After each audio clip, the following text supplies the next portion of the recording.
What's up, friends? How we doing?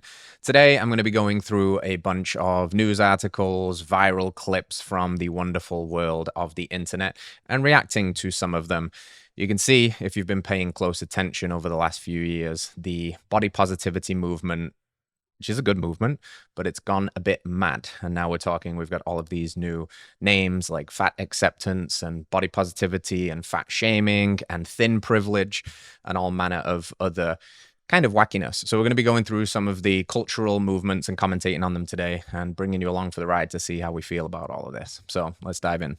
All right, let's see what we got here from J Bay Official on TikTok. I'm going to FatCon in Seattle, Washington, January 5th through 7th, and I want to see you there. FatCon is a 3-day fat liberation celebration, y'all. We will be celebrating fat liberation, body acceptance, and the power of being in fat community. I wonder if people who identify as non-fat are welcome at this FatCon. Over 60 hours of programming spanning from policy, legislation, healthcare, community, and visual arts, plus a ton more. This is sure to be something you don't want to miss. The vibes are going to be immaculate. With a fat brunch, a fat fashion show, and a fat vendor marketplace, there is so much to do. Plus, there's some really cool experiences you can sign up for, like some fat liberation photo shoots and some incredible shopping experiences with 2 big blondes. Fat liberation is an interesting term, right? I obviously care about helping people that have spent their whole lives dealing with weight issues and battles with the body composition and excess body fat. It's the biggest driver of why I got into doing this in the first place. And I have a lot of empathy and sympathy for people that have been going through this. But I just think the pendulum seems to swing from such extremes to, you're not worthy unless you're skinny and you're a size 0 model, to now it's fat liberation, it's fat power, it's fat empowerment, taken to its extreme, which is even that fat or being fat or having excess body fat on your body is not only something that we can celebrate and fight for changes in legislation, but it's actually healthy. And I think that's probably where I take concern with that message if you play it out, because objectively speaking, there is a cost to carrying extra fat on your body. It's going to put extra stress on your joints. It's going to cause extra stress on your organs and all of your systems. And it's linked to pretty much increasing excess mortality of every single chronic disease that we know. So I'm all for people celebrating and being comfortable in their skin, but not necessarily accepting that we should be fat forever. Let's carry on and see what we've got. What else we've got here. Oh man, right away, plate my 1-year-old's breakfast with me.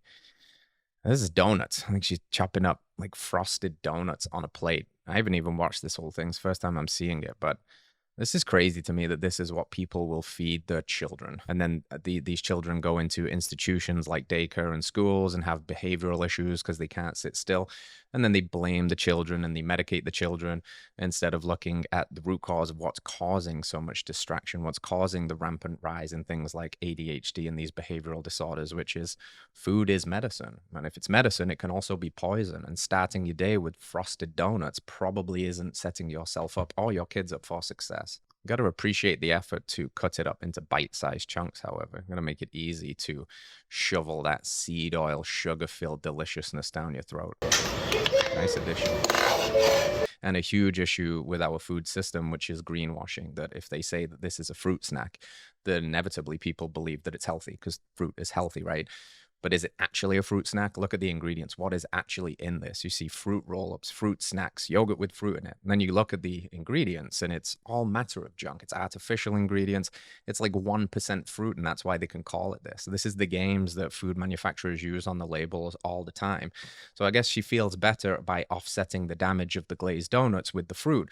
But then you can see it's just another bolus of sugar. This plate right here we're looking at is probably over 50 grams of sugar as a 1-year-old's breakfast. That's how we're starting the day. I'm a fat athlete, and despite 15 years of experience and being a certified personal trainer, whenever I walk into a fitness space, everyone assumes I'm a beginner. So she's making the comment that she's got a lot of experience as a personal trainer, but she's obviously heavy lady. She's carrying some extra weight, so everybody assumes that she's a beginner. And there's nothing wrong with being a heavier personal trainer. It's like that classic adage, those that can't do teach. And some of the best coaches and some of the best trainers and all of that stuff in the world might not necessarily have been the best in the sport. I think of, like Phil Jackson coaching the Bulls. He wasn't necessarily the best basketball player that ever lived, but he led the best basketball team, arguably, that ever existed. So you don't need to be the pinnacle of it to display it and teach it. You can still be good. But I do think there is some sensibility if you're looking for a personal trainer to see if they can practice what they preach. Fat athlete. Of course I play in men's gear that doesn't accommodate my chest well because they don't make plus size women's sports gear. I'm a fat athlete, and I don't see bodies that look like mine represented in my industry's mainstream media. I don't know about that. I feel like everywhere we go now, there's plus size models. The mannequins in the stores are plus size. Cosmopolitan ran a super viral front cover issue a year or two ago with two rather large ladies on the front. The title was "This is Health. This is what health looks like." I think if anything, the mainstream media is succumbing to enormous amount of pressure from plus size bodies to show bigger athletes doing things, which I think is good. It's fair. Everybody deserves representation. But again, we get into the extreme ends where we start to normalize it, accept it, and call it healthy. But I think, I'm a fat athlete and I never see these kinds of bodies represented. Well, you're not going to see it in elite level sports, and you're not going to see it as the definition and the pinnacle of health, because it is not. But you will see it in popular media because media usually kind of acquiesces to the pressures of culture. And there's an awful lot, I would say a very loud minority of people right now that are demanding that we see bigger bodies in these positions, demanding that we see plus size models because it's normalizing, it's acceptance, and anything that is not, or if you dare to speak against it, again, is shaming, or it's bigotry, or it's not understanding, or it's being a monster, or any other pejorative that gets thrown at people. I'm a fat athlete. I could never find a singlet in my size. It's either a men's or custom made. When I'm watching something like this, you can't help but smell the reek of victim mentality. Let's go, China. These kids have probably done more exercise in this 20 seconds than the average American kid gets all year. Jake Shields, former MMA legend. This guy doesn't pull any punches. So what we're looking at here, Adidas, I'm possible. Impossible is nothing. Jake, a little harsh reality that apparently losing weight is impossible. You know what? Impossible is interesting. There's an old Aubrey Hepburn line, of all people to spit the wisdom. She said, impossible is not a thing because the word itself says, I'm possible. So a little bit of cheesy motivation for you there. Every woman has this innate desire to be thin. Why is that? Why do you want to keep your physique? Because when you are thin, your body has a clear signal. That means you are insulin sensitive, your hormones are getting to the right places the way they should, you're not storing a bunch of fat, which means you're not storing a bunch of toxins, which means you are in a state of... I mean, I don't necessarily disagree with that point. I think thin is probably the wrong word, though. And I actually think like this constant chasing of being thin or skinny is kind of dying, and it's being replaced with strength and kind of what's embodied there. I love the movement of like women getting back into the gym, like women getting strong, women running, women lifting weights. I think thin, to me at least, it kind of indicates fragility. It's a little frail. And I think that women are finally stepping and finding their place in the gym where they want to be strong. And that leads to incredible physiques and a lot of myths that come with that. Like women shouldn't lift weights because they'll end up looking like men. They'll get too buff. I'm like, do you know how long I've been trying to get buff in the gym? A healthy body indicates fertility and vibrance, and let's call it what it is. That is what the male counterpart is attracted to.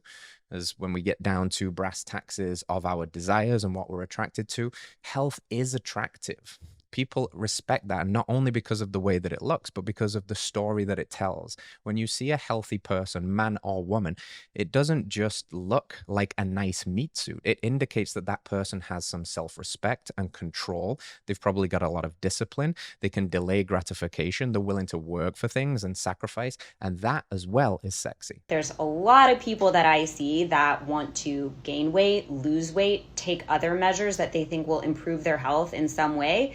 And by all means, that's what we're here for. We're here to help you with that and be supportive of that. But a good doctor will not judge you for being fat. They will not judge you for being unhealthy. They will not judge the decisions that you made or the decisions that were made for you, which is the much more likely scenario that got you to the point where you are right now. We're here to help you with the changes that you want to make. And if you are someone who wants to lose weight for health purposes, and there are certain scenarios where losing weight can be health promoting, get this woman the Nobel Prize. She has cracked the code. You wonder with people like this whether it's just some kind of job security. Oh, we'll help you. Here's your Ozempic. Here's your semaglutide. Here's your, $120 a month supplement package that we'll sell you. But we'll go slow. We'll draw it out, as they say, the cliche, a customer cured is a customer lost, right? And this is the big pharma business model. Let's accept it. Let's make this totally normal, and let's keep people in the perfect zone of just chronically unhealthy. We don't want them healthy, of course, because those people don't need the doctors. They don't need the drugs. They don't need the pills and the surgeries. And we will gaslight you every step of the way to make sure that you know that is okay. And anybody that tells you that is not okay is healthism. Don't listen to them, baby girl. Ozempic mania's billions in bills are coming for U.S. taxpayers. State and local governments across the U.S. are grappling with a growing problem. Expensive drugs to treat diabetes and obesity are threatening to drain their healthcare budgets.